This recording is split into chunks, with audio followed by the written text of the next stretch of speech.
7 This will be the home of our tournament dito po sa City of Dasmariñas, kung saan 10 koponan ang magpapakitang gilas para lamang malaman sino ang magkakampiyon para sa 2023 CORSA Tires Asiabasket Championship Dasmariñas. Napakagandang venue po, Dasmariñas Arena, at dito nga ho tayo for 8 straight days. Ang unang magtatagpo po ang Pilipinas Aguilas kontra Makati Circus Music Festival.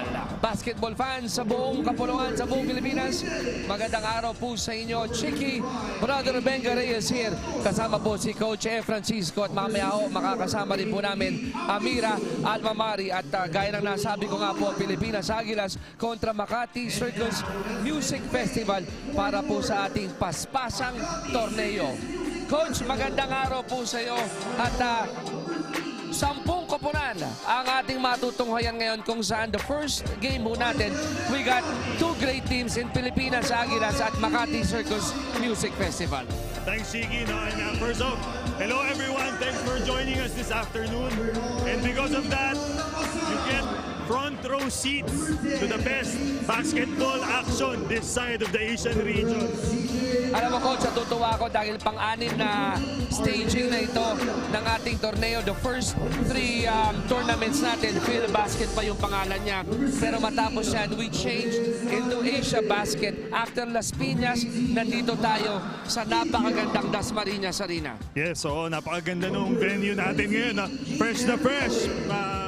Para sa mga bagong koponan din natin, fresh na fresh din sila. At Coach, maliban sa ating mga local teams, meron tayong 2 foreign teams. Isa galing Thailand, isa galing sa USA. Yes, so it's a milestone for Asiabasket. Kasi last year, isa lang yung kasali natin. Pero for this tournament, no less than 2 teams are joining. So mga kapatid, huwag niyo hong kakalimutan na 8 days nga ho tayo kung saan ang mga koponan ay magpapakitang gilas.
Umpire number 1, Dennis Escaros. Umpire number 2, John Lisegues. And for our technical delegate, Salvador Cortez Jr.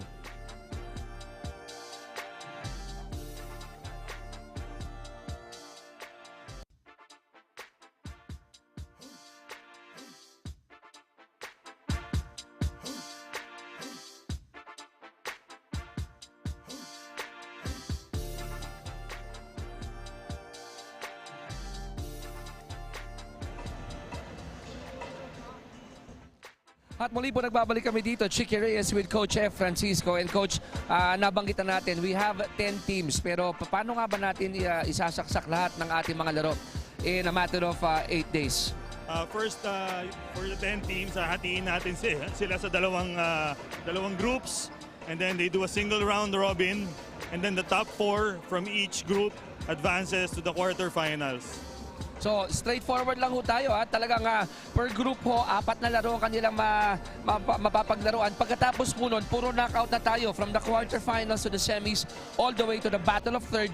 Gayon din po sa ating championship. Nagagawin po yan sa November 11. Kaya kung kami sa inyo, kung kaya nyo pumunta rito sa Dasmariñas Arena, mas maganda po yan. At hindi lang yon, Coach. matapos ang championship, ano meron sa November 12? Ay, may concert daw, nagaganapin sa November 12. So ganyan po ang Asia Basket kung saan at the end of the competition, meron tayong regalo sa mga fans natin. So you can come here and enjoy that concert. Okay, pag-usapan natin, unahin natin ang Pilipinas Aguilas. We were chatting before we went on air, Coach F. Sino ba ang mga pwede nating bantayan dito? Well, first off, ang Pilipinas Aguilas is a mainstay already of Asia Basket, having participated in their previous iterations, no? So for this year, ang dami nilang nadagdag, pero start muna tayo sa mga holdovers nila. Let's start off with the old reliable, sika nga, starting with Darwish Bideri, Kita Viso, Garen Elorde, Adrian Pardosa. And may mga new faces din naman, so puntahan na natin new faces. Most prominent dito, meron sila ang bagong player. His name is Jimboy Deles. Ayun. Apparently, he scored 130 points sa isang game. 130. 130 At points, okay. ang maganda rito, he scored 41 3-point shots out of 66. So he's worth keeping an eye on. Pero ang pinakamalaking addition for Pilipinas Aguilas is the addition of Prince Eze. Okay. A former NCAA MVP and Defensive Player of the Year for University of Perpetual Help. And also former UE foreign player Mustafa Arafat. So abangan nyo po yung mga pangalan na binanggit ni Coach F dahil for sure sila ang under the microscope dito sa ating unang laro. Ngayon, Coach, pupunta tayo sa kabilang panig ng maglalaro ngayon ang Makati Circus Music Festival rather. Sino naman dito ang pwede nating bantayan para kumontra dun sa mga pangalan na binanggit mo kanina? Well, ang Makati Circus is composed of relatively new players. Pero meron din sprinkling sila ng mga players with experience sa mga semi-pro leagues, lalo sa MPBL. Namely, Marlon Espiritu, Jay Loren, Kobe Pableo, Noah Lugo, and Ian Formento. Pero ang pinaka-main addition sa kanila na magdadala ng scoring punch para sa kanila is JR Cadot.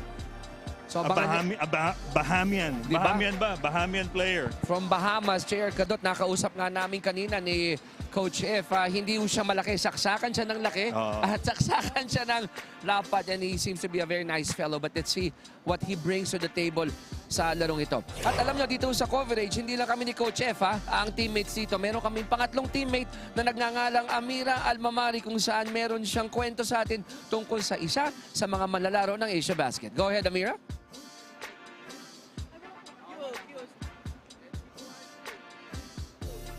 We're about to be joined by John Formento of the Makati Circus Music Festival. I was able to talk to him earlier and he told me that he's the only returning player here in the Asia Basket. So we're excited to know what has been changed since last year to this year. And we also want to find out more about the name Makati Circus Music Festival. So let's hold on to that. Chiki, Coach F. And now let's make way for the Makati Circus Music Festival starters. Number 18, PJ India. Number 8, John Dominic Formento. JM Leone. Maraming salamat, Amira, sa iyong report at mamaya marami pa tayong maririnig from Amira Almamari. In the meantime, napag-usapan na namin ni Coach F yung ika nga tip of the iceberg discussion tungkol sa dalawang koponan. Hindi na namin patatagalin to. We'll turn you over to center court para sa unang laro po natin for our 2023 CORSA Tires Asia Basket Championship Dasmariñas.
And here we have it, kung saan nag-umpisa na ang ating laro. Again, Coach F, just like any Asiabasket, 10-minute quarters lang tayo. So Yes, we expect this to be a very, very quick and fast-paced game. Yes, especially with the young players just playing for both teams.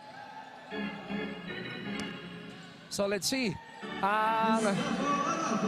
Arafat scoring immediately for Pilipinas Aguilas. Ang kanilang kasuotan ay ang kanilang immaculate white jersey. Sa kabila naman, for Makati Circus, it's their black and red jerseys. Si Mustafa seems to have gained a little bit of muscle since I last saw him play. And those muscles will definitely come into play. Well, it definitely came into play in the last play kung nakuha niya yung penetration and the 2 points. Formento scored earlier to tie the game. Pero sa kabila, unang 3 ball natin to give the lead to Pilipinas Aguilas. Up and down they go in the early goings. Dito, Coach, meron pa bang butterflies in their stomachs? Ito mga malalaro natin, or do you expect them to go head on agad? Natural naman yung butterfly sa stomach, especially it's a first game natin, diba, for both teams. Pero dun sineseparate yung good player sa great eh. Their ability to control those butterflies, ika nga, and transform it into positive energy for their teams. Wala pa yata ako nakitang panlalaro na hindi kinabahan sa umpisa. Palaging merong jitters ng konti yan, diba? Yes,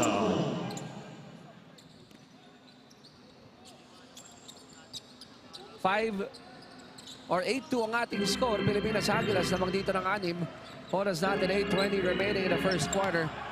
And I'm looking at Pilipinas Aguilas. Sus Mariosep, Coach F. Ang laki ng inside presence nung kanilang dalawang foreign players. Yes, we saw nga sa lineups ng barehong teams, there was an obvious height advantage for Pilipinas Aguilas coming into this game. Kaya ang pressure dito for J.R. Gadot and Kobe Pableo to offset those height by using their athleticism and quickness. Kick out. Shot clock down to 6. Eze. That spot-up jumper is good.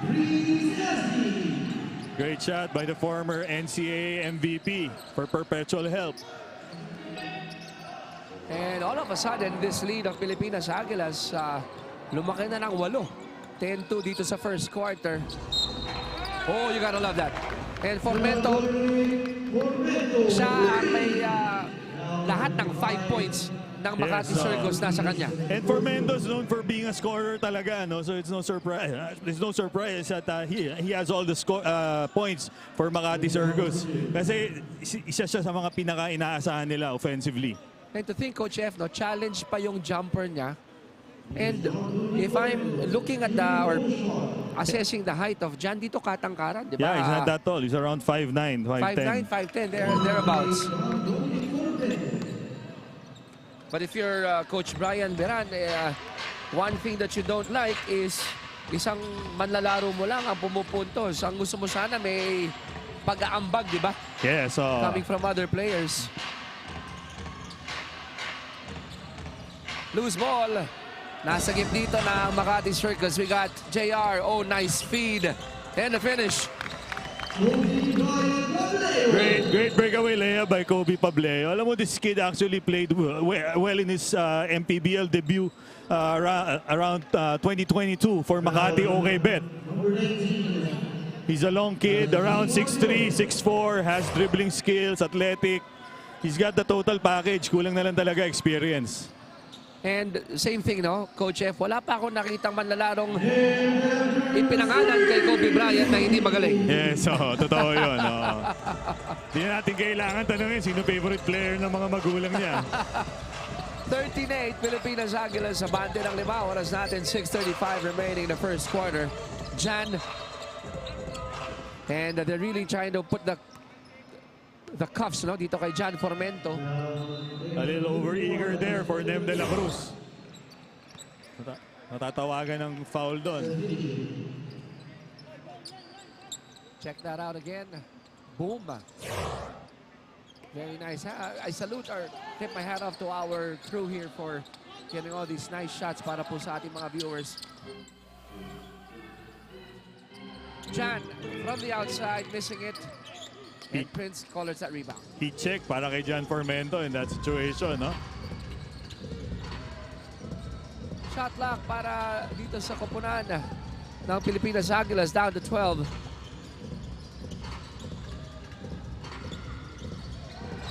And one and done in that last incursion. You gotta love that. You gotta love that quick change in direction by Pat Jefferson Incha.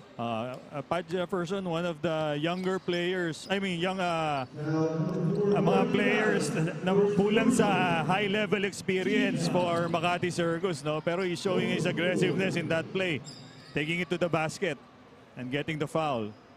May mga ganong player talaga, no? Na kahit sabihin mong hindi pa masyadong na-expose sa mga maraming high level of competition, but it's natural in them, di ba? Because of their athletic gift, di ba? Coach, to move like a veteran. Yeah, and once they reach this stage, mas aggressive sila. Kasi it took them a long time to get here. Yes. Ngayon nandun na sila, they're gonna do everything to make an impact. Yes, agree. 13-9, almost a turnover for the white shirts. Uh-oh. And I say that as a matter of fact. De La Cruz hits it again. Sinem De La Cruz actually played well for Sarangani last year. He's an athletic wing, around 6 feet. May tira sa labas, nakakita naman natin. At paano siya, magaling sa passing lanes. On the other side, he missed it though, pero mas maganda talaga pag meron kang mga big men in Arafat and Ezri to get those rebounds. But this gentleman here from Bahamas, si J.R. Cadot, hindi pa nagpaparamdam masyado rito, no? Yeah, but in that play, he blocked Prince Eze, diba? And got fouled going aggressively to the basket. I have a feeling si J.R. Cadot here is just trying to, let the game get into him, di ba? Yeah. Feeling out process. Dahil ano ba yung nasagap mo? Division 1 ba ito, Coach? Division 1 for Texas Christian University in the NCAA sa US after playing junior college basketball. So mataas yung level of play nito si JR. Tinabihan ko to kanina, Coach F, yung kanyang biceps. Yeah. Parang hita ko na eh. So, this guy is hefty. Yeah. I would guess about mga 220 siguro to. Mahina na 220 ang timbang. He's around 6'5", so That's medyo right. solidly built. And thank you for making me look good. Yes. Just as we were talking about him and heaping him praises, J.R. Cadot hits for 3 para sa koponan niya. And after a slow start, Makati Circus is just 4 points down against Pilipinas Aguilas. Ayan naman si JR, blocking Prince Eze. So he's a very aggressive player, no? Not afraid to mix it up, no, Coach F? On the defensive end. Ang laki nung height advantage ni Prince Eze sa kanya. Around 5 inches, pero he's aggressively going for the block. 3 point shot of the game. Atid po sa inyo ng CORSA Motorcycle Tires. Napakaganda noong bitaw na yon ni J.R. Cadot after showcasing yung kanyang defensive prowess.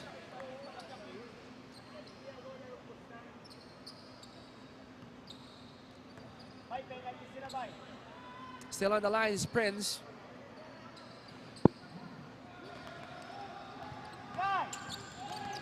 Our score 17-12.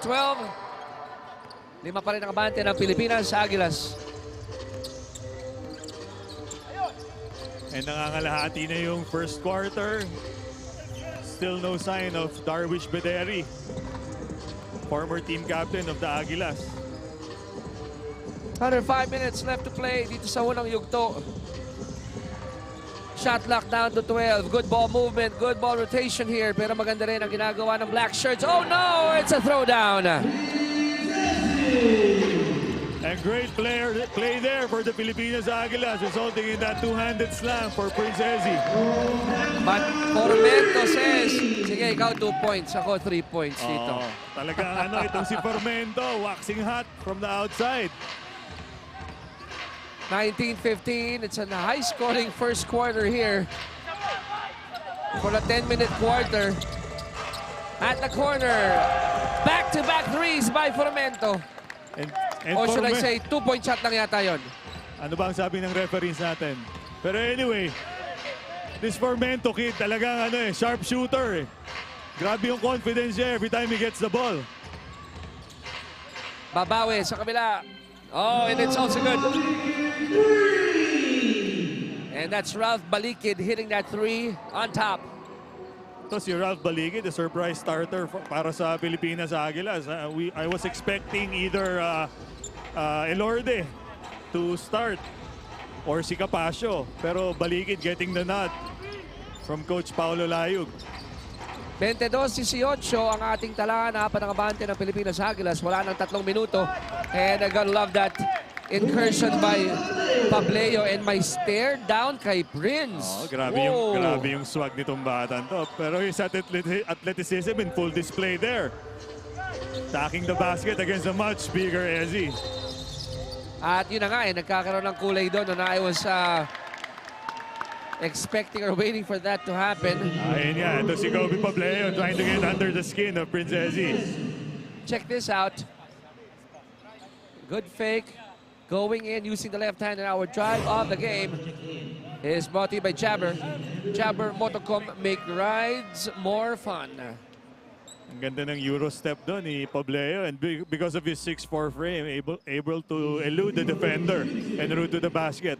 O, para naman doon sa mga kaedad natin, magandang side step. Euro step. Diba? Nag-evolve na rin yung pangalan nung nung galaw na yon. But top of mind sa akin, Coach F. Throw down memory lane lang tayo. Elmer Reyes, isa sa mga pinakamahusay gumawa ng Euro step. Hindi ko na yata inaabot si Elmer Reyes. Aray ko. Siyempre, naalala natin si Elmer Reyes.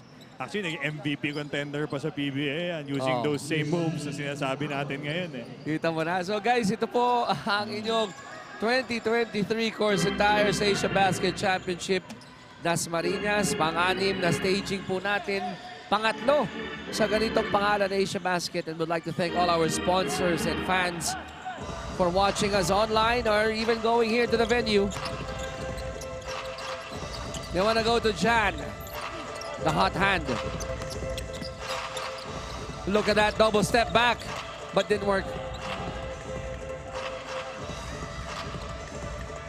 Sa kabila, ang mga nakaputi naman ang mag-e-execute. Another rebound for Cadot. Ooh, but he lost it.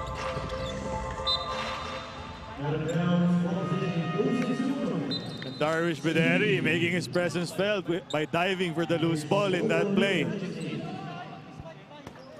1:45 left dito sa ating first quarter. Alam mo, Coach F, napaka high scoring ito dahil 10 minuto lang ang ating per quarter dito.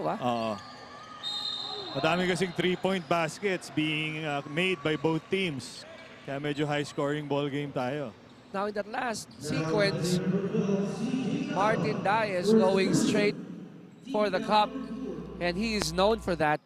Yung mga ganyang kamikaze drives, dahil nasa DNA ni Martin Diaz yan. Yes, and it's a play befitting of the team captain. Oh, exactly. Took over the team captain role from Darvish Bederi for this tournament. So Arafat will be taking a break. A much-deserved break, di ba? At si Bederi takes his place. Ito yung sinasabi mong isa sa mga veterano rito, di ba? Yeah, oo. Pero itong si Arafat, medyo unproductive siya doon sa stint niya sa floor. Bonus free throw, or rather free throws for Diaz. 23-21. Dalawang abante ng Aguilas. Kanina, ang unang deadlock natin was a 2-all to start the game before that nice run by Pilipinas Aguilas. And parang walang gusto mapago dito, Coach F, no? Up and down we go. Siyempre, both teams, first game, gusto makuha yung unang panalo. Kaya all out pareho. Only the second deadlock of the game at 23 all. And chance here for Makati Circus to get the lead. And Makati Circus surprising Pilipinas Aguilas with his full court press. Nakakuha sila ng 2 straight baskets. Nagwo-work, ano? Coach Yes, F, oo. yung hindi katangkarang lineup Yeah. ng Makati Circus, pero magkakapareho halos eh. Pero kasi they're so aggressive going to the basket, looking for their shots. Kaya parang na-caught off guard ang Pilipinas Aguilas. And you gotta tip your hat off to the coaching staff for making sure that the minutes management, diba, yung rotation ng mga manlalaro is on point para sariwa palagi ipapasok mo sa loob. And not only that, for giving them the confidence to be Oo. able to play aggressively. 25-23 lamang na po ang Makati Circus. Para po sa viewers ho natin, marami ho tayong laro ngayon. Para alam nyo lang, 4 na laro ho ito, ha? So hanggang mga alas 9, abutin ho tayo dito. Make sure that you stay with us for this new edition of your Asia Basket here in Dasmariñas City. Napaganda ba? Napaganda nga ang possession ng Makati Circus. Noah Lugo making his presence felt, former Mapua player. And naglaro rin sa MPBL for a while for Makati. So, a lot of people woke up on the right side of the bed. Excited sila sa Diba? pagsisimula ng tournament natin. Saliente missing the incursion inside. JR, wala. Trying to beat the clock.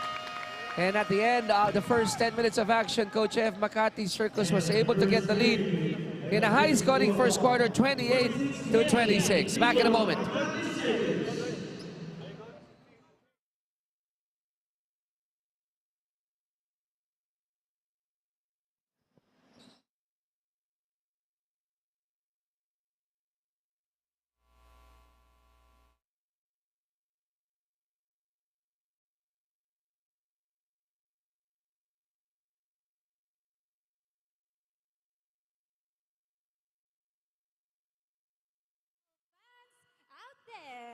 At Abby, napapansin natin na umiinit yung laban ng dalawang playing teams natin.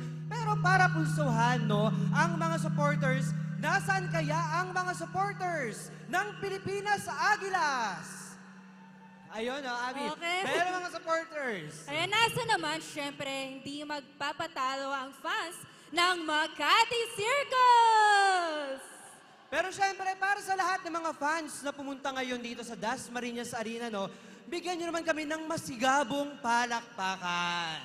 Yes, sa lahat ng basketball fans na nanonood, whether or not you're supporting Pilipinas Aguilas or Makati Circus. And Abby, para sa lahat ng playing teams mamaya, welcome po sa City of Dasmariñas Arena. Yes, kaya naman po, abangan lang natin because this whole afternoon ay magkaka-bonding tayo dahil we have 4 games. Ngayon, 1 p.m., then later...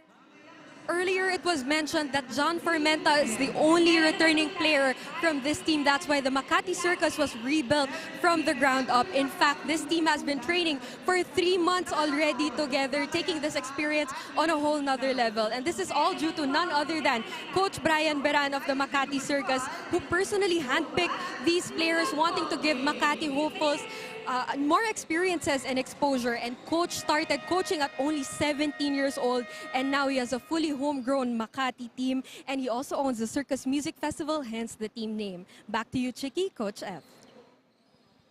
Back here in Dasmariñas Arena, dito po sa may Dasmariñas City, para po sa inyong 2023 CORSA Asia Basket Championship Dasmariñas. Tricky brother Ben Reyes with a good coach, Coach F. And completing our team is Amira Almamari. Coach F, dito muna tayo, first quarter, bago tayo pumasok ng second quarter. Anong nangyari? Bakit umabot ng ganito kalaki yung score natin, 28-26 in favor of Makati Circus? Makati, I was able to shoot well from the outside and played aggressively all throughout the first quarter, catching Pilipinas Aguilas na may height advantage off guard. And they were shooting well Oh. from pretty much every angle here. No, nabanggit mo yung baon nilang 3-point shots. Yeah. They're just dropping, falling from all angles. No? They shot a very high percentage from three-point country. 62%. 5 out of 8. Although ang Pilipinas Aguilas also made 5 of their own, they had to shoot 7 more shots in order to get it. Pero ang malaking factor dito is on defense, lalo na towards the end of the quarter. Bigla nag-full court press ang Makati Circus, kaya nagulat ng konti yung Pilipinas Aguilas doon. It resulted in a few turnovers. Kaya nakaungos ng 2 points ang Makati Circus. To your point, I was looking at the stats here. 2 turnover lang. Both squads in that 10 minutes of action. It's a good indication of how well they're taking care of that leather. Yes, pero in terms of style of play naman, yun lang ang pwedeng gawing style of play ng Makati Circus para take advantage nila yung speed nila. Kasi ang laki nga nung height advantage ng front line ng Pilipinas Aguilas compared to them. Front line ng Pilipinas Aguilas is 6'11", 6'7", 6'7", 6'7", and 6'4". So they really have to play aggressively para ma-offset yon. Oh, easy putback for Prince. Mahahaba nga, talaga yung presence sa loob eh. 31-28, Pilipinas Aguilas up by 3. 1 minuto na halos ang nakalipas sa ating second period.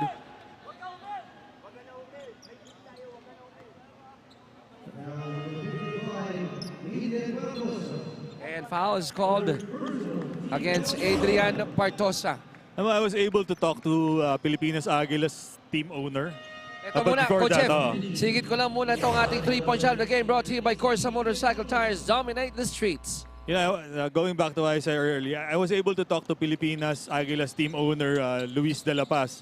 And sabi niya, he was expecting big things especially from Partosa and Garen Elorde for this tournament. So ito, kapapasok lang ni Partosa, let's see kung totoo nga yung sinasabi ni Attorney Luis De La Paz. May mga player na gusto coming off the bench, para mag-deliver. Yung iba naman, kinakailangan na starter para masindihan mo. But this other big fellow in James Nabarda, he is complimenting the way Prince is playing defense in this match. Yes, we talked about the front line of Pilipinas Aguilas and isa sa mga stalwarts nila itong si Labarda. Isa sa mga mainstays nila dito sa team. And in that play, was able to get a drop pass from Gabe Capasio for 2 points. Counter-attack here. Oh, and Lugo. Gusto niya yung mga ganong galawan, yung sidestep, going for the cup. At nagkaroon ng kaunting kiskisan with Ralph Balikid there.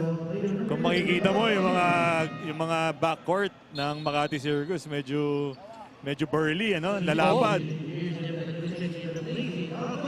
Parang to your point, this young man here in Noah Tracy Lugo reminds me so much of yung mga naalala ko. Winnie Arboleda, Boyan Fernandez, mga stocky guards. Pag sinabi ko bang Onchi de la Cruz, ay syempre. You will see the similarities. Diba? Maaalala ko rin yun dahil very feisty. Diba? Quick in spite of the deceiving look na parang hindi niya kaya yung weight niya. Pero he is fast. Hard-nosed, pwedeng action star. Pwede. Ang mga action star po natin dito, magkakaroon ng ceasefire. Pilipinas Aguilas asking for this timeout. Tama nga Pilipinas Aguilas 33-32. Back in a moment.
8:10 remaining in the first half as we show you our nice, good crowd here, no, intimate crowd here in Dasmariñas Arena. And inviting everyone watching us online. Kung nandito po kayo around the area, di ba Coach F? Maganda ang air conditioning system dito. Madali ho pumarada. We invite you to join us here and if you see us, let's chat. And it's very spacious. Ang ganda ng layout nitong Coliseum na to. Mga ilan kaya seating capacity nito? Ang hula ko dito, baka siguro mahigit 2,000, di ba? Kaya siguro dito. More pa, Baka more nga pa. 5,000 siguro to. Kasi ang ganda ng layout niya. Kitang-kita mo sa screens natin kung gaano ka spacious. And of course, we salute the local government of Dasmariñas City for welcoming Asiabasket.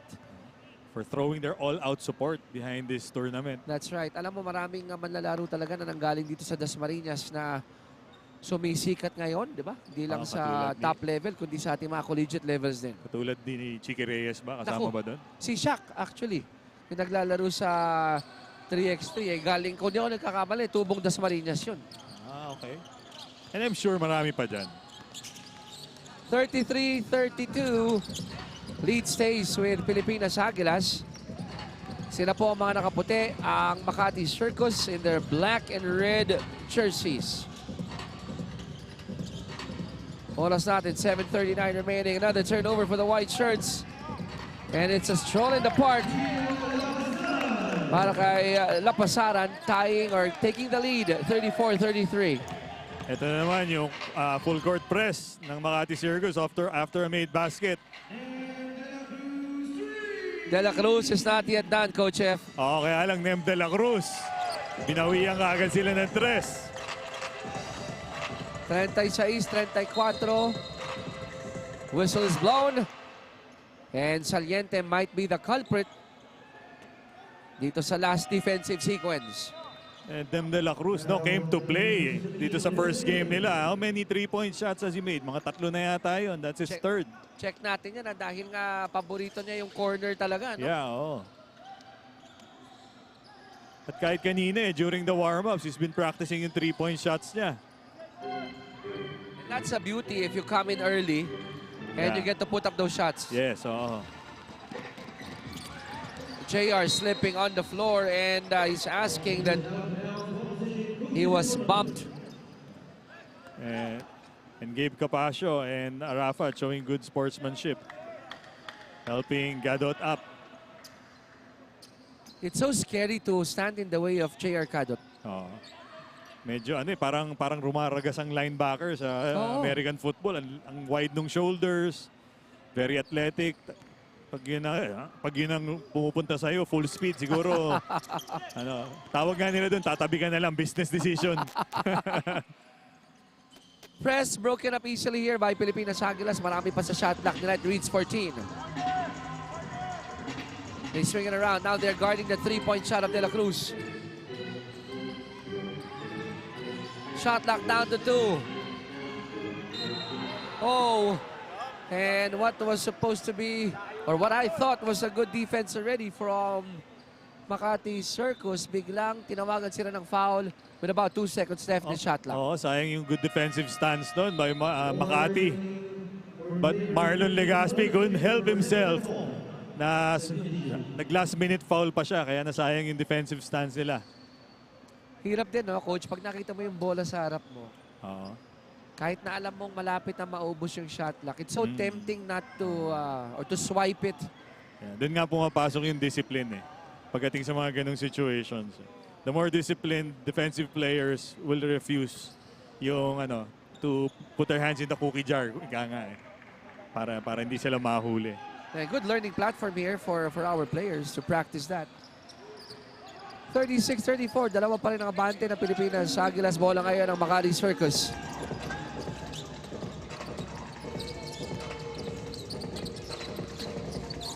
Lot of screens and switching here from the defense. That pass stolen. And chance for the white shirts to run the floor. Pero magandang transition defense ang Makati Circus. Another turnover. That Euro step didn't work. If you notice the Pilipinas Aguilas having a hard time keeping up with the speed of Makati Circus. Every opportunity, no? Coach F, talagang inaapakan yung silinyador. Yeah. Every chance they get, they run the ball to the other side. And if it's any indication, itong Makati Circus, they're showing all the other 8 teams watching na kondisyon sila. At least, dito sa ating first half, pinapakita nila that they can run up and down at any given time. Yeah, so up to the last minute nga, medyo mystery team tong Makati Circus. Kasi yung lineup nila, they only submitted like yesterday yata, a couple of days ago. Kaya when I asked team owner din, Luis De La Paz, how are you preparing for the Makati Circus team?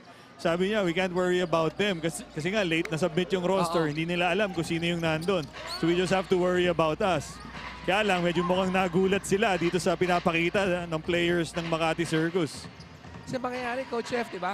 Yung scouting mo, preparation mo, yung adjustments mo, will all happen in that 8 days, Yes. that window ng ating torneo. So hopefully, yung second half, they can make the necessary adjustments. Tabla tayo sa 36, not for long. As Cadot brings the lead back to Makati Circus, 38-36. Shades of Carmelo Anthony there being exhibited by J.R. Cadot. I Gandang like step that. back nun. I like that description mo. Oh, another block for JR. It's probably his 3rd block shot already for J.R. Cadot. Very aggressive, manning the paint for the undersized Makati. Pwede ba natin sila tawagin circusmen? Yan, pwede. Defensive play of the game brought to you by Decathlon. Maraming salamat, Decathlon, for helping us. Tinanong ko nga sila, what would be their moniker? Sabi nila, di pa kami nakakaisip, but yung binitawan mo, pwede, ha? Tanongin natin sila if they'd like to stick with that. Maybe gusto rin nila mga sirkero. Maganda, ha? Mga suggestions si Coach F. Samantala, Mustafa Arafat ties it again at 38 with those free throws. We are beyond the halfway mark of the second quarter. Baseline J, wala. And Dias pushing it, hoping for a whistle. No.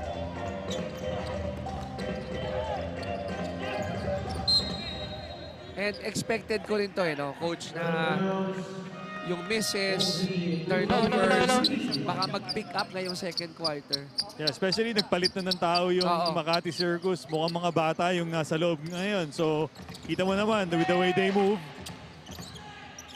medyo kulang pa sa Pino ba, ika nga, sa veteran smarts. Del Carmen got the steal but failed to hit that jumper. Ball goes back to Pilipinas Aguilas. Dias saves it. Back to Martin. And wow, that's one step too many for Dias.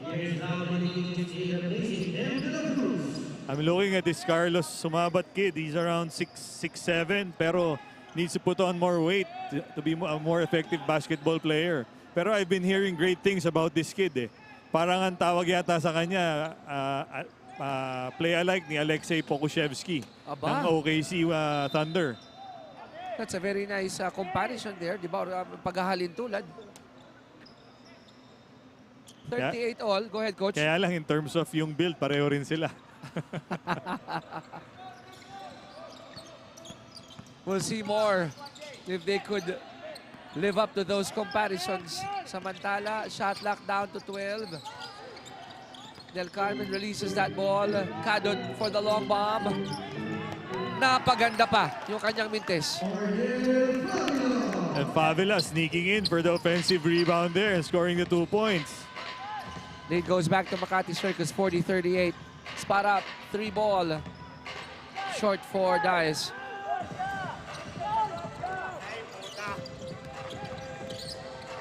Cadot using the left hand and he'll take a trip to the free throw line.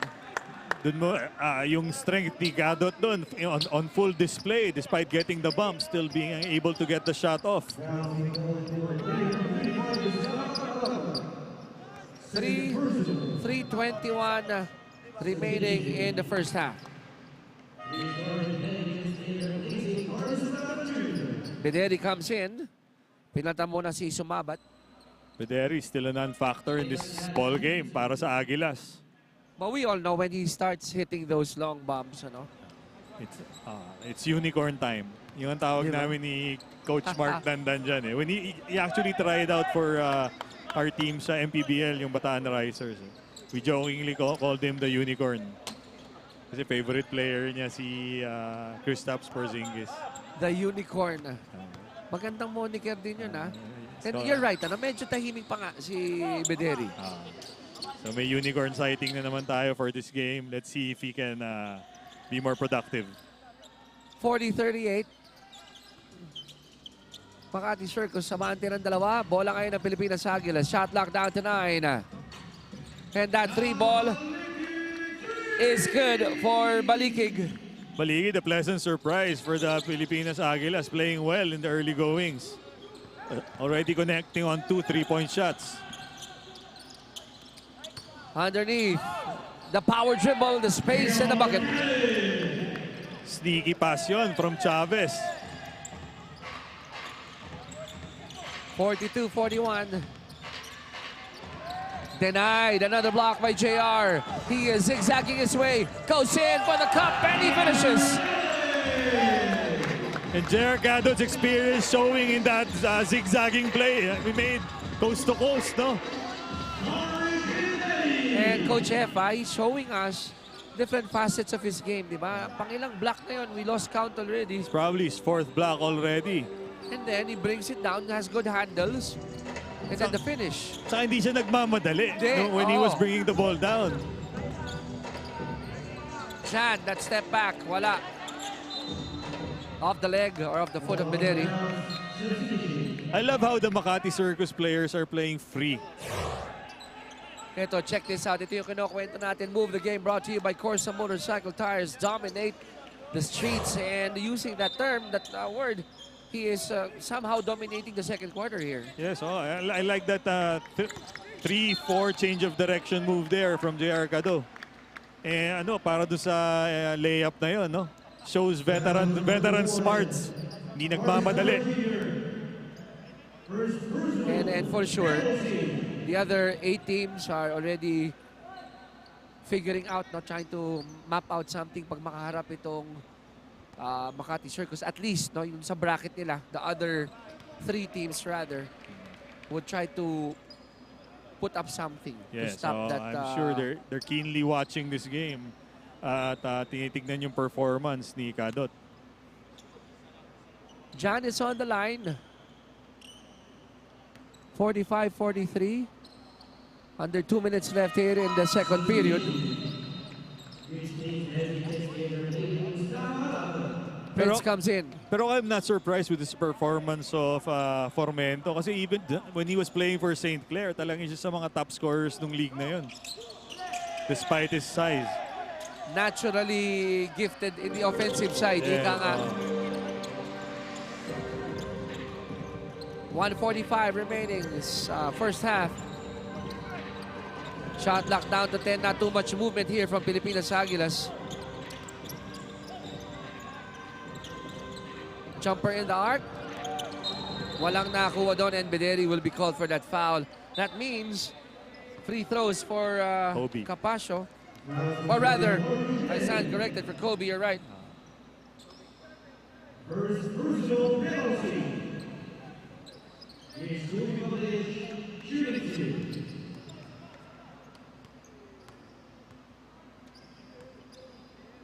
Penalty na po ang Pilipinas Aguilas, samantala ang Makati Circus on the brink.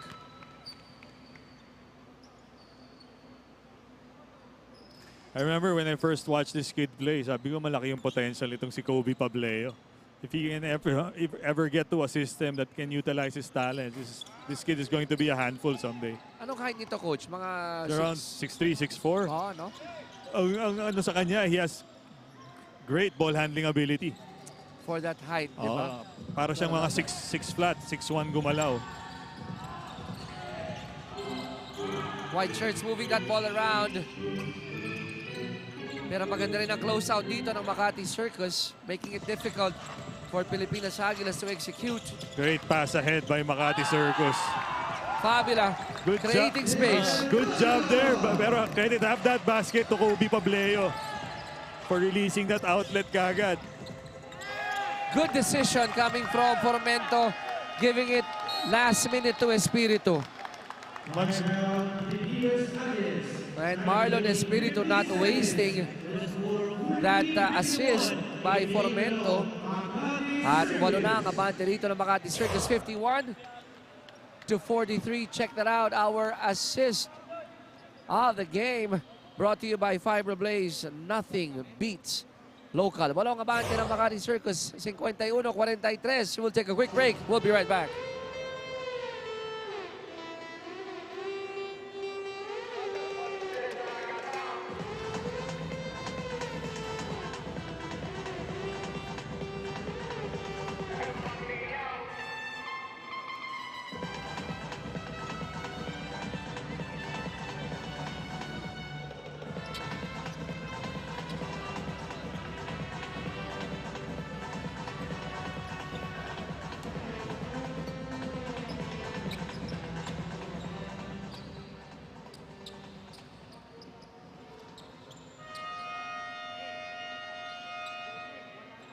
He called them a breakout team where second chances happen. This is the step that they all wanted to take to make it to the next level of their career, regardless of their background and age. This is also why he keeps coming back to Asiabasket, having been to 3 seasons in this league. He sees this environment as challenging, but also where family is found. He's one of the key people in building and developing the team, recruiting those he trusted, and pouring his heart out for the game of basketball. Chiki, Coach F.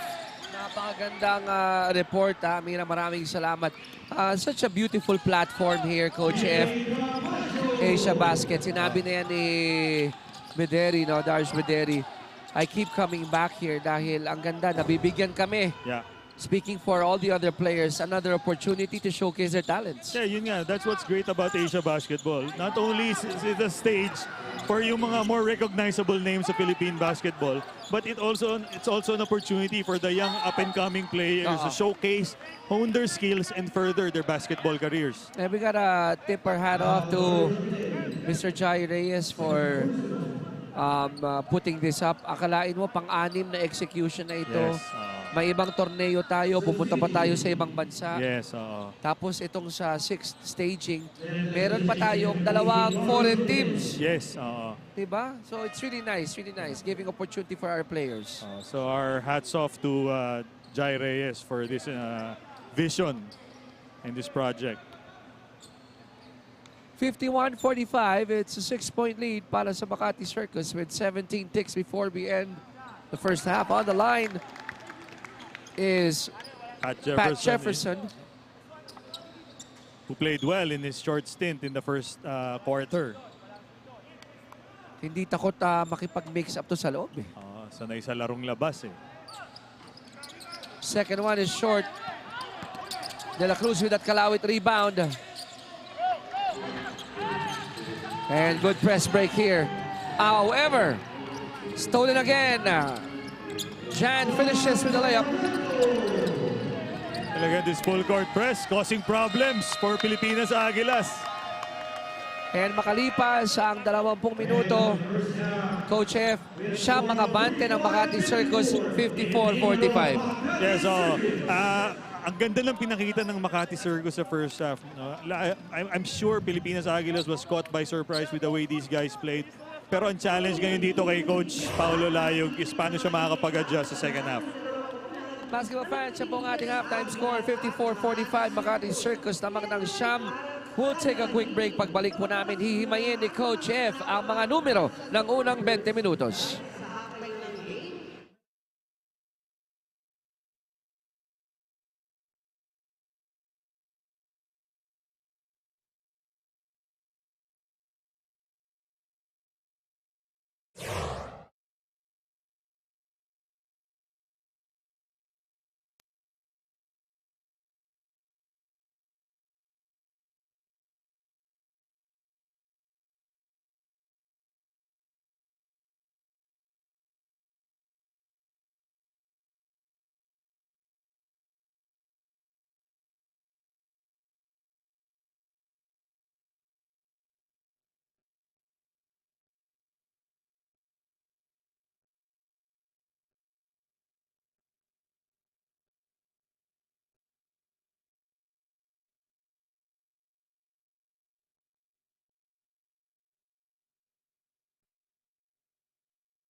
Our halftime score is 54-45, a 9-point lead para sa Makati Circus Music Festival kontra Pilipinas Aguilas. Muli po kami bumabati ng magandang araw sa inyo. Chiki Brother Benga Reyes here with Coach Chef Francisco para sa inyong 2023 CORSA Asiabasket Championship Dasmariñas. And Coach, what a first half that we witnessed between these two ball clubs. What a blistering first half para sa Makati Circus do sa first half. No? Makikita natin sa statistics in front of us. Points from turnovers, Makati scored 15 as compared to the 5 for Pilipinas Aguilas. So sabi nga nila, speed kills were in the first half. That came true para sa Makati Circus. In terms of yung second chance points naman na nasabi natin na advantage ng Pilipinas Aguilas. Although yes, nalamangan nila ng 1 point yung Makati pero hindi to enough to offset yung disadvantage nila sa fast break points at saka sa points from turnovers. And those are the numbers that ano po yan, 54-45 po yung ating score. Slight correction lang po dyan. We'll go back again to the numbers. We're gonna pull that out again. We're gonna go back to the numbers. But giving some visual, Coach, dun sa mga binanggit mo. I'll mention some names. Formento, hitting well from the outside. Balikig, hitting it well from the outside. How about De La Cruz? Yes. Diba? From Pilipinas Aguilas, who loves camping in that corner and then taking all those threes. De La Cruz actually top scoring for Pilipinas Aguilas with 12 points. Scoring all of them from 3-point land. I'm gonna have a slight or stoppage rather here in the third quarter dahil matapos ang ilang attempt at mga kiskisa ng mga sapatos, 1 segundo lang ang nawala sa ating orasan. Kung kaya't babalikan po natin yan to check our official clock. We got our official's timeout to sort things over. Enough time for me and Coach F to talk more about yung first half and what we are expecting here in the second half. Coach, parang nabulaga ang Pilipinas Aguilas ng first half. Yun nga kasi they were not expecting kung ano yung maibibigay ng Makati Circus na laro sa kanila. Pero ang magandang ginawa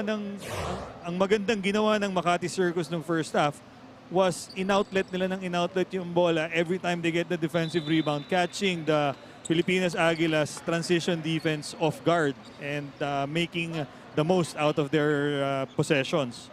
Ang laking kita natin dito sa stats kung nailagay na natin 3-point field goals. Although lamang ang Pilipinas Aguilas making 8, mas efficient naman ang Makati Circus with their attempts.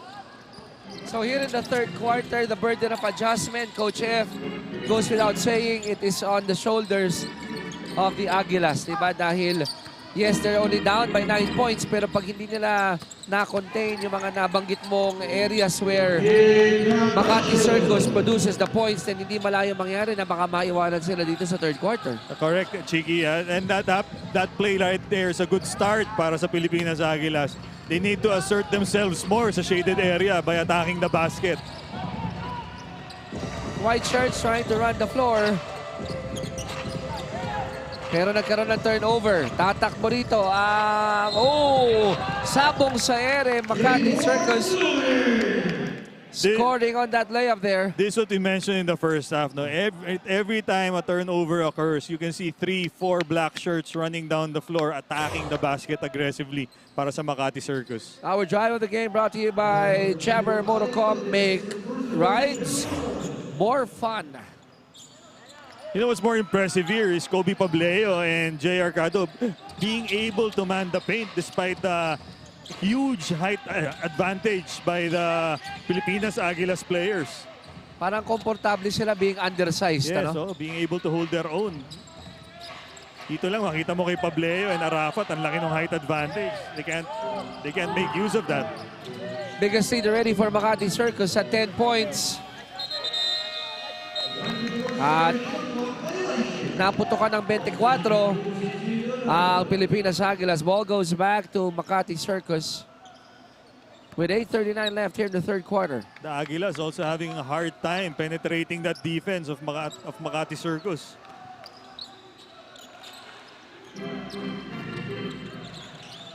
Shot clock down to 15. Atake sa loob, high off the glass, didn't work. They go to Capascio at the corner. And it doesn't drop. Oh, no look pass, didn't work there for Formento. Ooh, and what a miss by Capascio. Cadot. And we're seeing quite a number of turnovers here, Coach, in the early goings ng third. Ayun nga, Pilipinas Aguilas not used to playing this speed. Kitang-kita naman. Up and down we go. Uh-oh. Oh, good dish off by Arafat, pero parang hindi nag-uusap, ano? Si Prince Poor at itong spacing. si Adrian. Poor spacing there on the part of Partosa there. So things not falling into place here for Pilipinas Aguilas in the early goings ng third. Oh, the Aguilas, they seem in disarray to start this second half. Talagang yung speed ng Makati Circus giving them a huge problem. Good dish off. And play continues. No whistle there. Oh, what a way to pick the pocket. And Coach F, 12 na labante rito, 59-47. Eh mukhang nahihirapan talaga sa speed ng Makati ang Pilipinas Aguilas. And that turnover won't help the cause of Pilipinas Aguilas one bit. We're going to show you our move of the game, brought to you by CORSA Motorcycle Tires. Dominate the streets. And here in the third quarter, ito nga talaga, no, ang kupunan ng Makati Circus ang nagdo-dominate in the early, 3 minutes ng ating third quarter. Pilipinas Aguilas should be able to handle the ball well. Better pala, sorry. Kailangan ma-handle nila yung ball better, especially in those fast break situations na ganun. You can see in that situation, they already had the numbers, but Arafat instead refuses to pass the ball, instead decides to dribble the ball, naagawan pa siya and resulting in that fast break score na naman of a turnover by Makati Circus. Much needed timeout by Pilipinas Aguilas to talk things over. Biggest lead already for Makati Circus at 12. The last thing you want, di ba, Coach, is bago umabot ng halfway mark ng third quarter ay lumobo yung deficit na kailangan mo kabulin. That's the worst thing that can happen for Pilipinas Aguilas. Kaya lang you can see medyo nanggigigil na yung mga players nila. So ako si Coach Paolo, I'd say, I'll tell the players, settle down, let's play our game, mahaba pa to, and kaya pa natin mahabol to if we just play our game. Let's see if they will be able to come out with something from that timeout to stop the bleeding. But the zone defense really giving a problem to Pilipinas Aguilas. Kick out, Capascio open for that three. And to your point, na yung mga ganong open looks, importanteng ma-knockdown mo yun eh. Yes, they have to be able to knock that open shot. Kasi yun ang open sa zone eh. Which brings me to my question, Coach. Yung mga ginagawa kanila ni Nem de la Cruz, something probably that they can lean on kung naka-zona itong Makati Circus, di ba? Yes, exactly, Chiki. Ang problema lang, Nem de la Cruz not on the floor right now, but just as you mentioned it, binabalik na siya ni Coach Pao. Oh, yes. That was really good. That was awesome for Lloren going one-on-one, giving Makati Circus a 16-point lead. Pinakamalaking kalamangan na ito, 16. And yet another miss from the corner. That was a nice play by Pilipinas Aguilas attacking the high post. Nung nag-collapse yung defense, kinik out yung bola. Kaya lang they have to be able to make those outside shots. Okay, if they don't, magkakamp lang sa lane ng defense ng Makati Circus and may hirapan silang mag-score. Tama ka, no, Coach? Psychologically, hindi naman talaga solid yung close out eh. But yes, if you can't hit that, What makes you doubt the next time you're open at the corner? Yes, at this level, that's a wide open shot. Kaya ano, you have to be able to make those shots. Ooh, blessing in disguise there for Arafat. Got clipped. Didn't see the defense behind him, but he was able to knock down that jumper. Yes, but PJ Insha doesn't seem to agree with the call. Arafat on the line for a bonus free throw.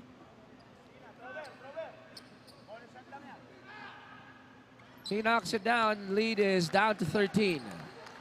Finally, an end to the scoring drought for Pilipinas Aguilas provided by Arafat. And that time around, it was a ringless shot, but not of the good kind for Kobe. But Kobe needs to work on his outside shot. It will complement his driving game more. Now De La Cruz is in the match for the white shirts, waiting to be recognized at the wing. Meantime, JR, 3 ball on the way. And that's going to be a miss for Lloren.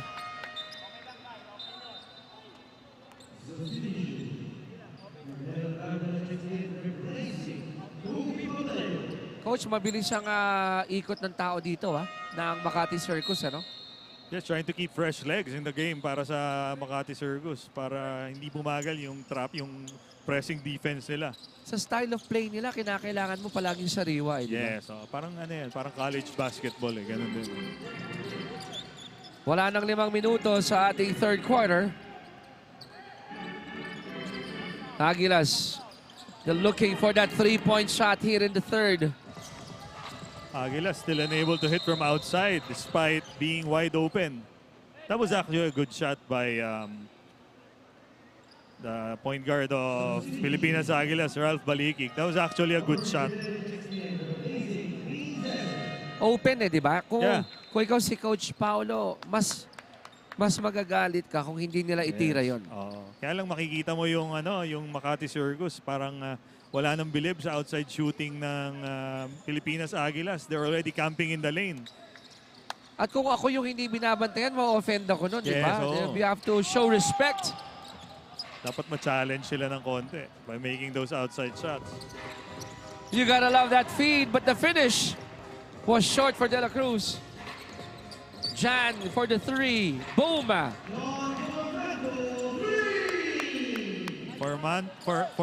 Formento already with 4 3-point shots, I believe, for the game. Ganun kadami na, Coach? Yes. Or sorry, that's 3. He's made 3 3-point shots, sorry. Pero 9 points and beyond the arc. Di ba? Awesome job for Jan Formento. Earlier, Arafat cuts the lead of Makati Circus down to 14. Cadot missing the 3-ball or the long shot. Dias going all the way, hoping to get a whistle, and he gets one. Doon mo makikita yung difference sa style of play ng dalawang teams. In that situation, Nem De La Cruz already had a straight line to the basket. Ito muna, 3-point shot of the game. Brought to you by CORSA Motorcycle Tires. Dominate the streets. Gandang bato yun ni Jan Formento. Go ahead, Coach. But instead of attacking the rim running, tumigil si Nem De La Cruz. So nawala ng outlet pa sa kanya yung point guard nila, si Balikid. Unlike with Makati Circus, every time they run the break, palaging may isang players running hard to the basket, rim running. Dias on the line, missing the free throw. 66-52, 3:30 remaining in the third quarter. Shot clock down to 14 para sa Makati Circus. And there's a whistle. It's going to be an offensive foul called on Makati Circus. Si Fabi lang tinawagan ng foul. Offensive foul.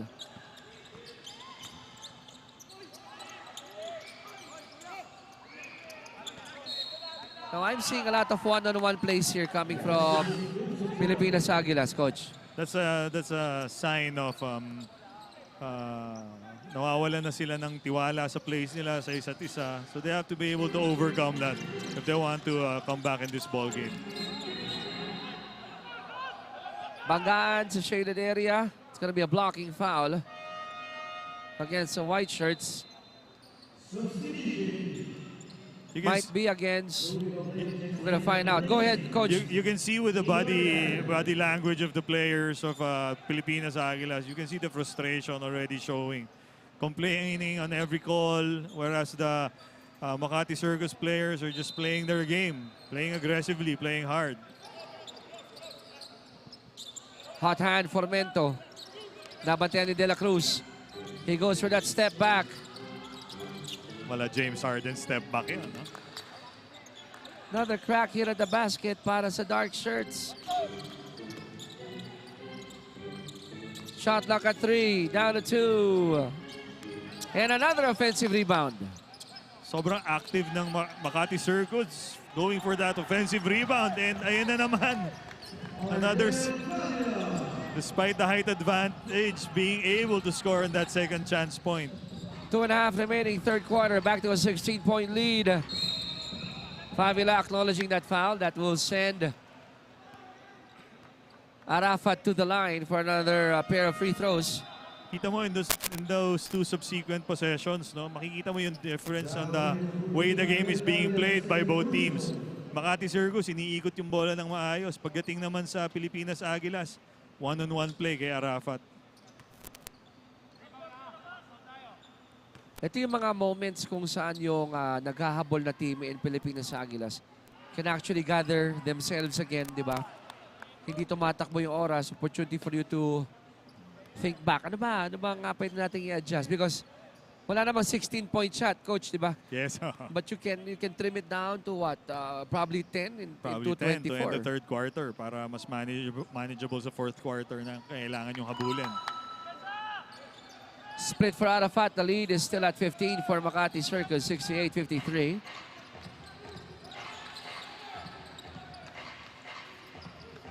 Shot clock down to 13.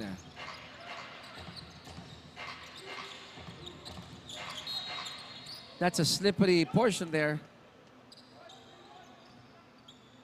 But the foul will be called against De La Cruz, if I'm not mistaken.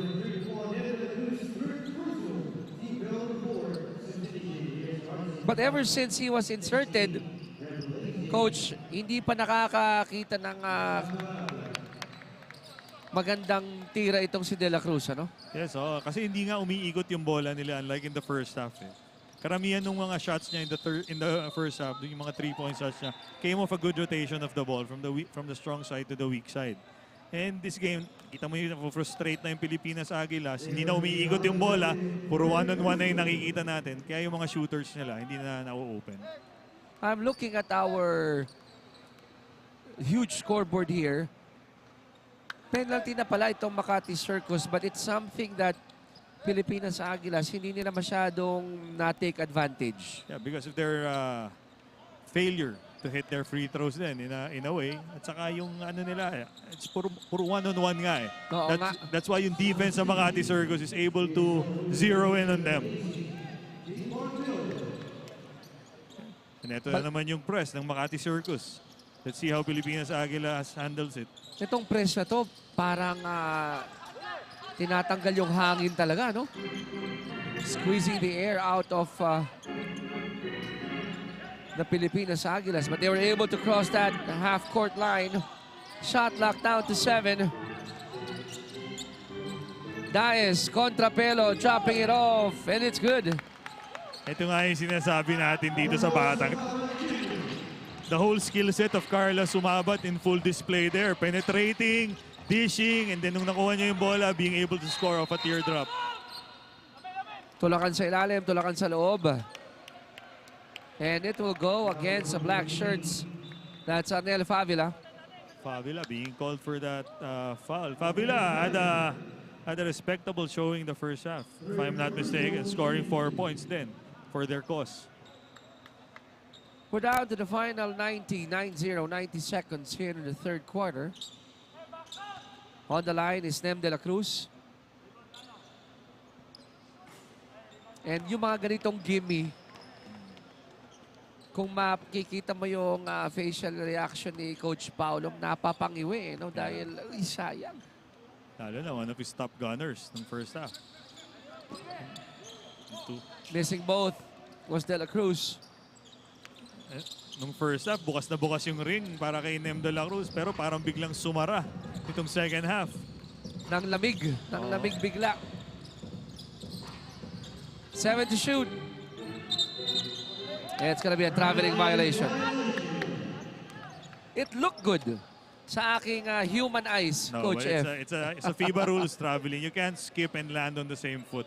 Although in some leagues, especially yung mga panalay leagues na tinatawag nila, you can get away with it. But kung mga FIBA talaga na certified referees, tatawagan ng traveling yung call na yun. Now, this is what I like about De La Cruz. Although he missed 2 free throws earlier, challenging the defense, di ba? Hoping you'll get the whistle, and you'll go back to the free throw line. And ano na rin, there's a good chance for him to get his shot going. If only he can make these free throw shots. And that's 3 straight misses already for De La Cruz from that spot. Sa Tagalog, parang sinarhan ng langit yung shooting ni Nem De La Cruz in the second half. Very unlikely, no? For a shooter like Nem. But it happens to the best of them. Ika nga nila. Yes, definitely. So, nakaano siya ron, 4-peat. 4 in a row. Pero mga shooter tulad ni De La Cruz, may amnesia yan eh. Yes, kailangan mo yun kung shooter. You have to have a short memory. Diba? Next shot mo. mentality tayo dapat eh. Balita ko, shooter ka rin daw eh. Ay, ganun ka ba? Sa perya. Pag may premyo. 69-55. Oh, that miss. Something na ikasisisi dito ni Fabula because it was already open. Nem De La Cruz got away with tongue-lashing from his coach there kasi assignment niya dapat yun. Buti hindi pumasok. 35 segundo bago matapos ang third quarter. De La Cruz. Nakita mo yung plays ng Pilipinas Aguilas in a real disarray in the second half. And they're trying to stop the bleeding, di ba? In any which way possible, Coach. They're trying to move the ball around, kaya lang hindi smooth yung execution nila nung plays nila. Free ball on the way, it's gonna be short. And the third quarter, Coach F will end with Makati Circus building a 14-point lead, 69-55.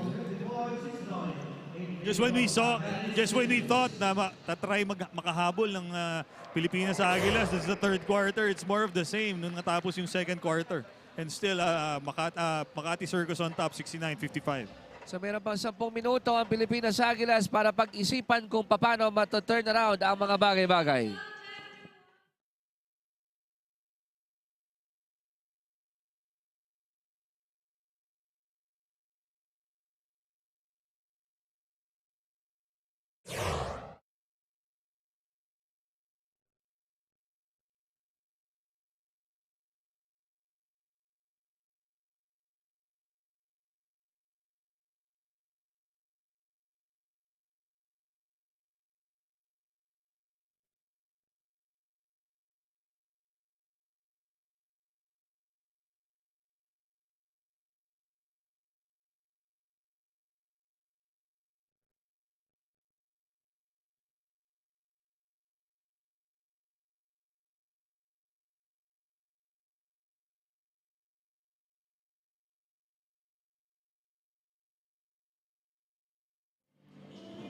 Fourth quarter in 69-55 in favor of Makati Circus. As a basketball-loving country, most players and aspirants we know found passion for basketball in their household, the TV, and even in the streets. But for someone with the name of Kobe Brian Pableo of Makati Circus first started boxing when he was in elementary throughout high school to earn money. Though his basketball fanatic dad named him after a legend, he fell in love with the sport only in 2017, going from boxing gloves for money in his hands to a basketball with passion in his bones. Back to you, Chiki, Coach F. Grabe ganda nung path from boxing all the way to basketball. And did I hear that right? 2017 lang natuto maglaro. Kaya pala ganun ka-aggressive maglaro tong si Kobe Bryant Pableo. Galing boxing. And then I'm happy that he has found his way here sa sport na ito, Coach. Named after a great, of course, Kobe Bryant. And it's nice to see breath of fresh air, di ba? Mga bagong mukha, mga bagong mga manlalaro. Undoubtedly, good chance in being the future of Philippine basketball. Yes, and what's scary is he's only taken up the sport for a few years. Tapos nakarating na siya sa gantong level. Oo. So the Mabigat. future's bright for this kid, Coach, third quarter natapos 69-55. Not really a high-scoring third quarter for both teams with Pilipinas Aguilas only producing 10 points in that quarter. Sa kabila naman, ang Makati Circus 15 lang ang nagawa ng third quarter. Yes, nakita natin nung third quarter, nahirapan i-penetrate ng Pilipinas Aguilas yung zone defense ng Makati Circus. And it's more of the same. Makati Circus gets the defensive rebound despite being overmatched sa height, and then pass ahead kaagad sa mga wing nila for easy scores. And you were mentioning latter part ng third quarter na truth be told, di ba, yung opensiba ng Pilipinas Aguilas, a little bit of disarray nga doon dahil while they're trying to move that ball around, sabi mo, hindi fluid eh. Hindi fluid yung pag-ikot eh. Speaking of not fluid, grabe naman pati yung mga dunks na may miss na rin ng Pilipinas Aguilas. Fast break opportunity for the white shirt, something that they need to cash in. Unfortunately, that three-ball won't drop.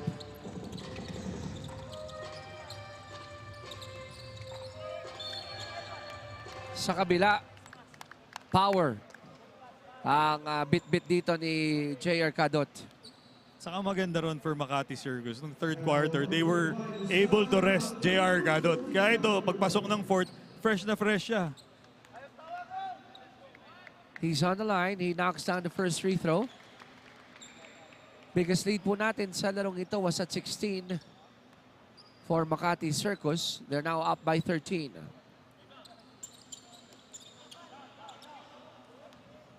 Sa ganito, Coach, down by 13. Ano yung mga magandang small targets para sa Pilipinas Aguilas with 8:30 remaining? Well, first off is they really have to hit their outside shots. Kasi they're not gonna win this game if they're not gonna hit their outside shots. Kasi hindi sila titigilang i-zone ng Makati Circus if they fail to do that.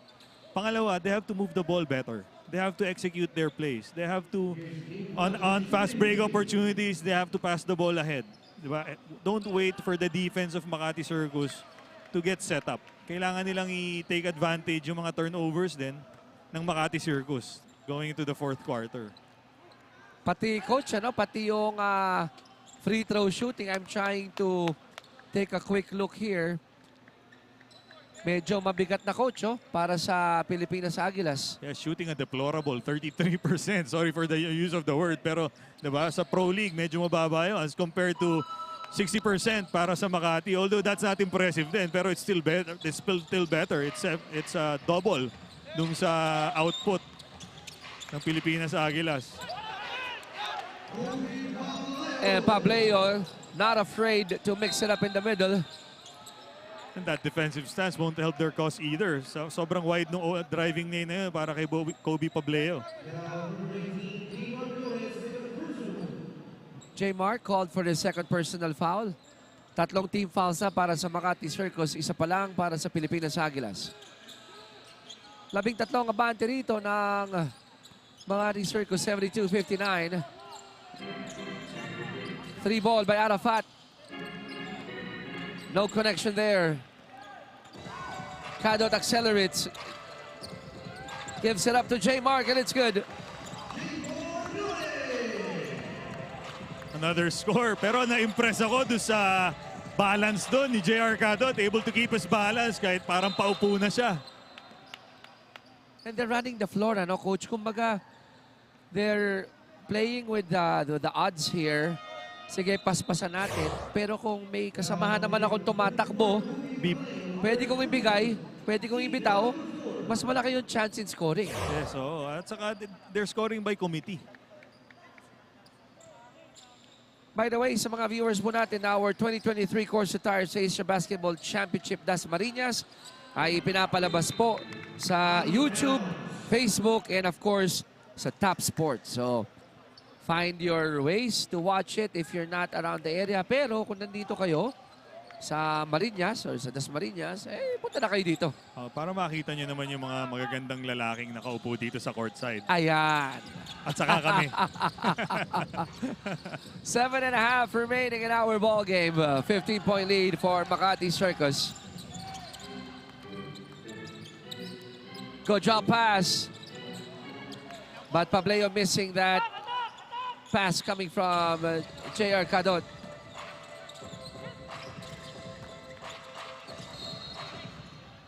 And J.R. Cadot staring at the referees as if to say, are you kidding me? Pero Pilipinas Aguilas bleeding for their points. Compared dun sa last offensive possession for Makati Circus, hindi lang talaga pumasok. Pero ang ganda ng ball movement nila doon. Coach F, tinan mo, 15 ang hinahabol ng Pilipinas Aguilas. Nasa penalty na ang Makati Circus at this juncture, 7:08. So, I'm doing a little bit of math. Kung ito bang deficit, may baba ng mga 10 or 8 in 3 minutes, pwede pa, di ba? Pwede Yes. pang isalvage ito ng Pilipinas Aguilas. Yes, whatever they do, they have to act now. Ngayon Lalo na, na ito, pinasok na si Prince Eke. So, I think this is probably their last stand para mapaliit yung lead and to gain headway para makahabol pa going to the end game. Oh, that free throw continues to be the thorn on the side here of Pilipinas Aguilas. Dahil pag-check ko ngayon, Coach, 9 of 24 from the free throw line ang mga nakaputi. You can't hope to win a ball game if you shoot that poorly from the free throw line. I think ang isa rin sa problem ng Pilipinas Aguilas is their inability to hit Prince Ege in the low post dahil nga doon sa zone defense na ipinapakita ng Makati Circus. Is it because yung defense ng black shirts or dark shirts on the passer or yung nagbabantay sa malaki sa loob reading the passing lane? Anong assessment mo? Whenever you guard the post, it's a combination of both. Kailangan pahirapan mo rin yung nag-inbound. As well, pinapressure mo yung nag-receive ng bola. It can't be isa lang.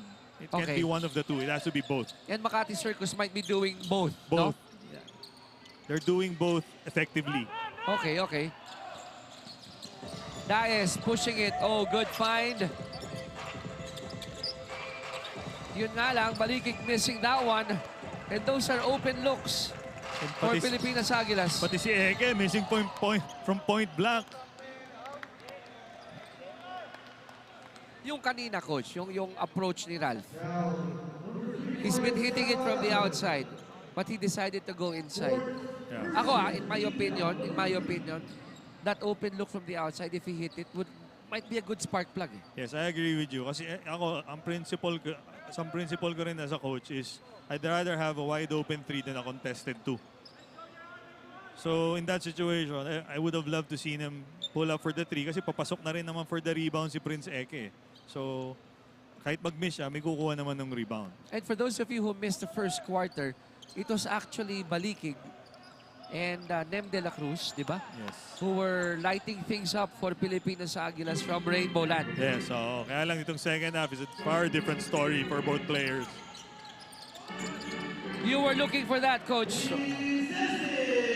So finally, that's a good high-low play between Arafat and Prince Eke. Finally, na-break din nila yung zone defense ng Makati Circus.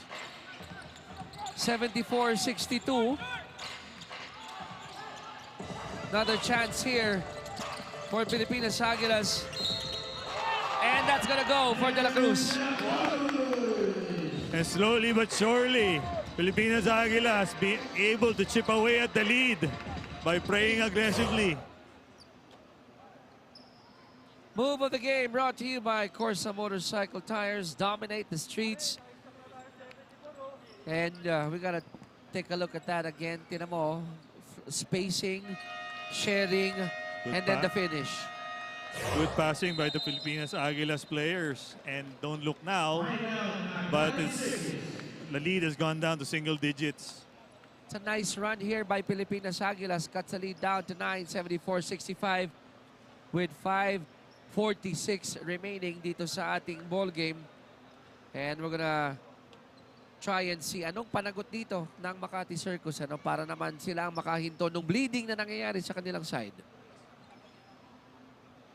Well, yun nga, more of what we've seen the last minute.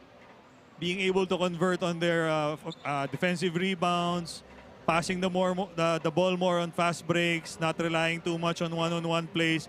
And then the all-important thing, make your free throws. Kasi kung na-make nila yung half ng misses nila, mas close yung ball game natin right now.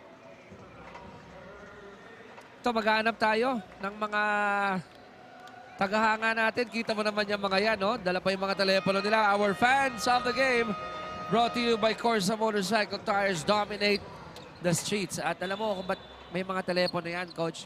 Pinagkakalat nila sa buong mundo na nandito sila sa Dasmariñas Arena. Akala ko kinukunan tayong picture. Pwede rin. Pinopost nila. 5:46 remaining in the game. Ang Makati Circus in penalty. Ang Pilipinas Aguilas, they got 3 team fouls.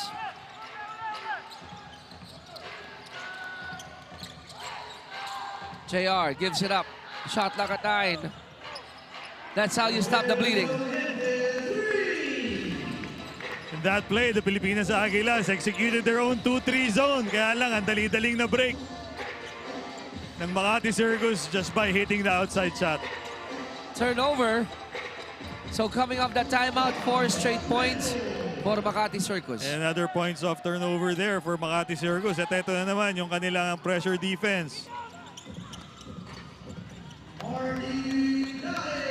They needed that shot in the arm coming from Martin Dias. That's the way to break a pressure defense, no? Attack the paint, attack the basket. Hindi pa ito safe para sa Makati Circus. 12 lang ang abante nila. Most definitely, hindi pa talaga safe to. Hindi pa out of the woods ang Makati Circus. Veteran move there coming from Valiente. Romel Saliente, Or Saliente rather. stand going on a corrected. fishing expedition there. Check this out. 3 pala yung kanina. 3-point shot of the game brought to you by CORSA Motorcycle Tires. Dominate the streets. Pero ito, Saliente coming up huge in the end game para sa Makati Circus. Pero sorry development here for Pilipinas Aguilas. Arafat out of the game 5 na ba yun? 5 na, no, Coach? due to 5 fouls. So let's see anong adjustments gagawin ni Coach Paulo rito.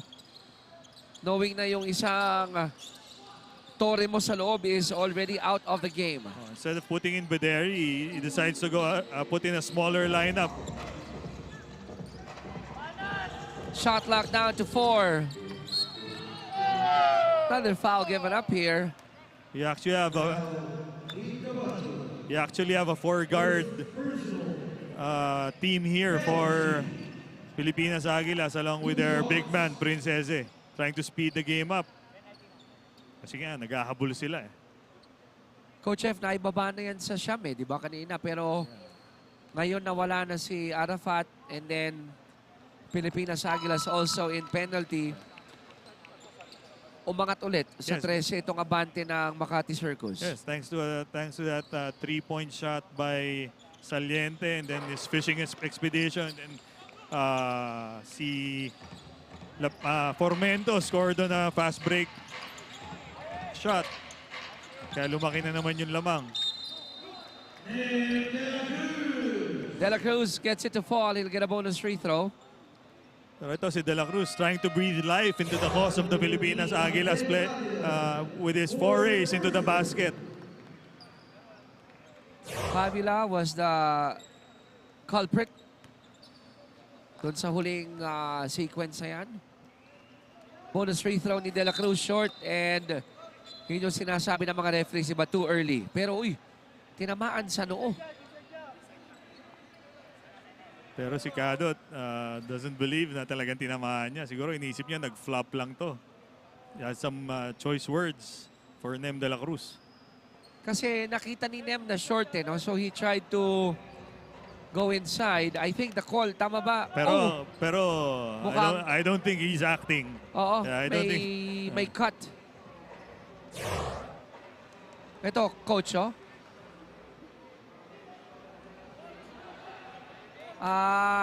So, sa ere, coach, no? Yeah. Pero inadvertent naman. It looks like an inadvertent elbow from Cadot.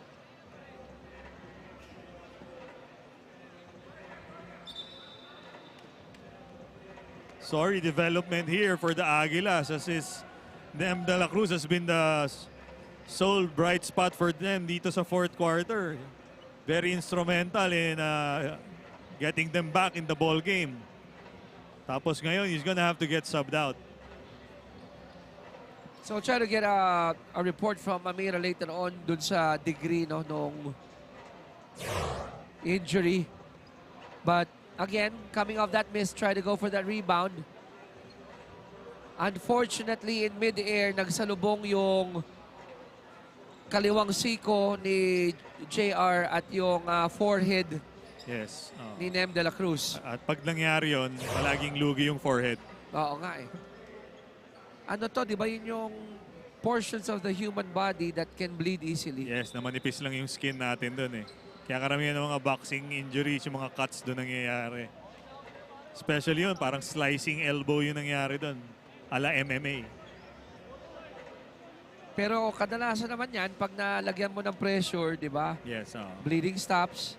And more often than not, I've seen players allowed to go back in the game. Yes. But I think the rule here is if kailangan pumasok ng medical staff to attend to an injured player, he has to get subbed out. Exactly. For the ball game to continue, di ba? Yes. So sorry development here for the Aguilas. Yeah. So, De La Cruz, good sign. He is walking towards his bench and obviously winded. Maybe get that bandage up and send him right back in after a few minutes. Ang double whammy lang doon, Coach F, is tinawagan na siya ng too early in trying to get for that go for that rebound. Yes. Tapos nagkaroon pa ng cut on the forehead. So, we'll try to see if Amira could get a report later on Nem de la Cruz. But Nem de la Cruz looks like a tough kid. He'll bounce back. And I'm expecting him to get back in the ball game. 81-69, 12-point lead para sa Makati Circus. Eksaktong 4 na minuto na lang po ang natitira sa ating ball game. Nice looks ahead. Ralph Hassett gets it to Dias. Capascio, baseline J, short.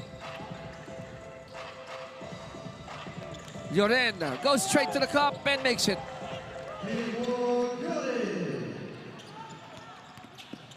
Prince slams it home.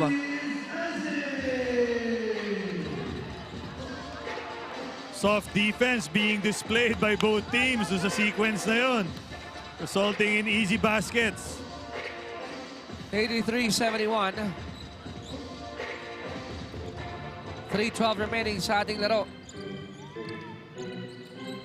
Formento for 3. Book it for Jan. And that is now a 15-point lead for Makati Circus, Coach. Jan Formento. Jan Formento really playing a great game para sa Makati Circus. Looking to be the executioner in this ball game para sa Makati. 3:06 remaining dito sa ating laro. At umangat nga ulit sa 15 ang abante ng Makati Circus. Check this out. Two-handed slam coming from the Prince. But then again, aanhin mo ang 2-point shot, di ba?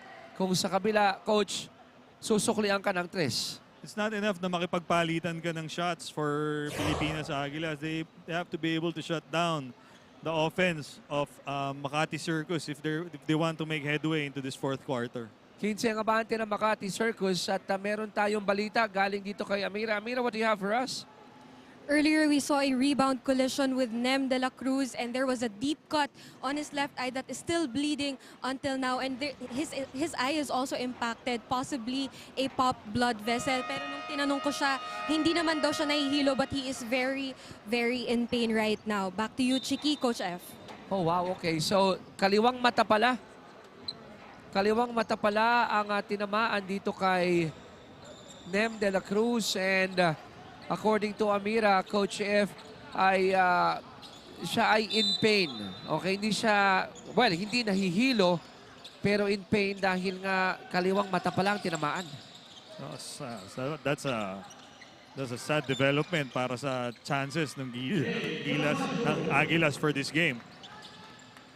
86-73, 2:51 to go in our ball game. Coach F, itong window of opportunity ng Pilipinas sa Aguilas to get back in the game. Paliit ng paliit, ano? Yes, habang nauubos yung oras, paliit na paliit din yung chance nila to get back in the game. Especially with their inability to stop the offensive plays of Makati Circus. White shirts on the run.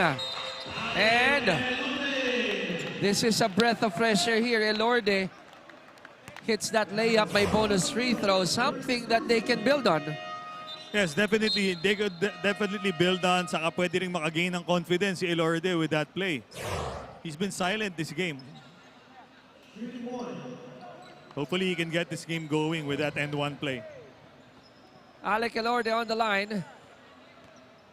Ang inahabol nila dito, 11, Coach Paul Ayug on your screens earlier.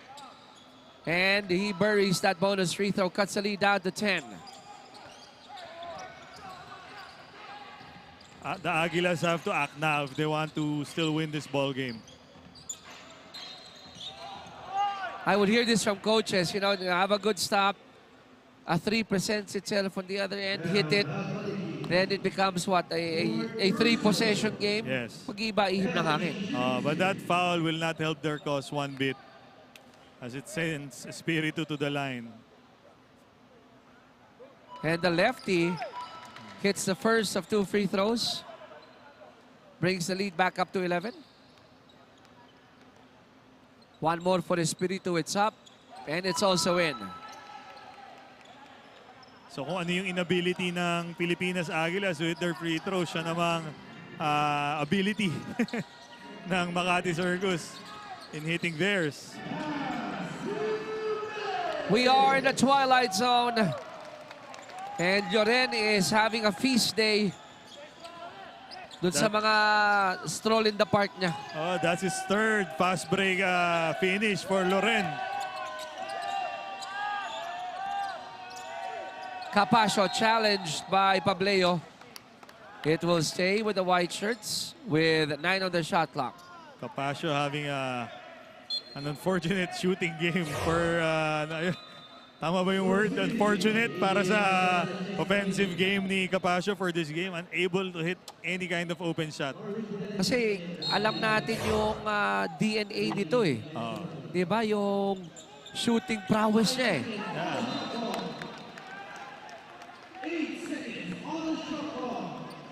Eight to shoot for the white shirts. 1:43 remaining in the game.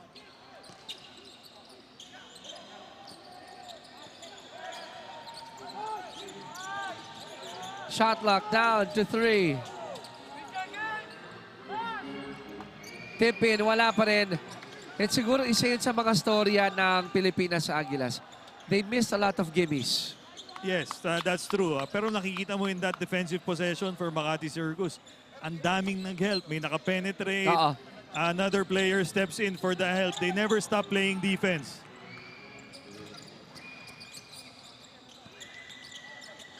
Looking for that 3.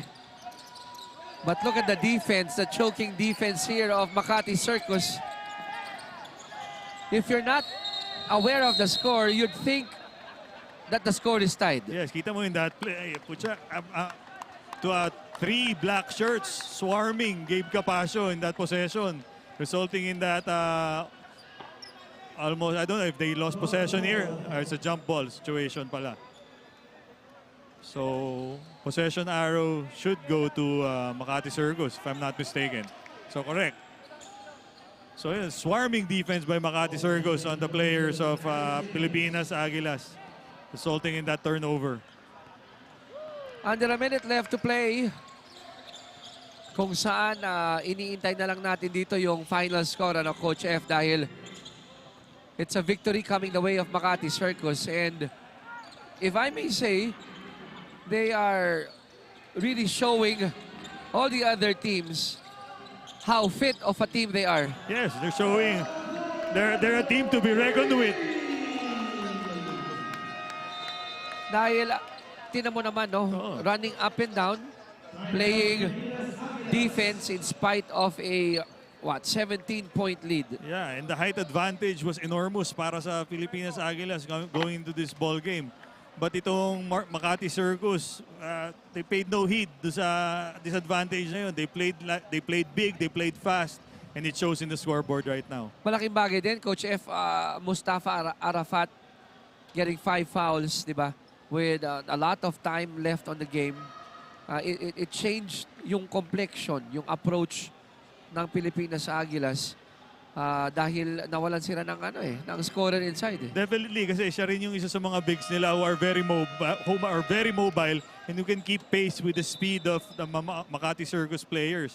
Kaya lang, nung nawala siya, they had to put back in Prince Eje, who's a little bit plodding in this game.